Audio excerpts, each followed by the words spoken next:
You find yourself in situations where you will be in search of an idea to talk about, maybe for your channel.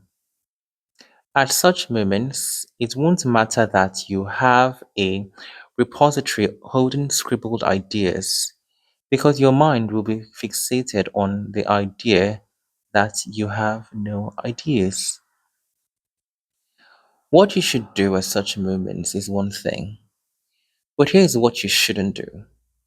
You shouldn't flounder for ideas as though they aren't there because more often than not, the reality of the situation is often that you are dismissing ideas in a bid to come up with the brilliant one, the best one. Perhaps it would be more accurate to say keep the time spent floundering short. Because in some ways, floundering is inevitable. When the bid is to distill perfection from reality, friction is bound to arise. Points where the friction grinds it to a halt should be unsurprising and expected. The problem tends to arise when you wallow in the grounded state, restless for something to give way, so that the burst of ideas will come flowing down for you to move on with your creative pursuits. If the flow is not flowing, leave it. Go for a walk. Set your mind on a different task.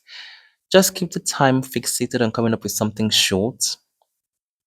Remember your repository of ideas. Go review it to see if it's interesting that this piece was set out to talk about keeping things simple.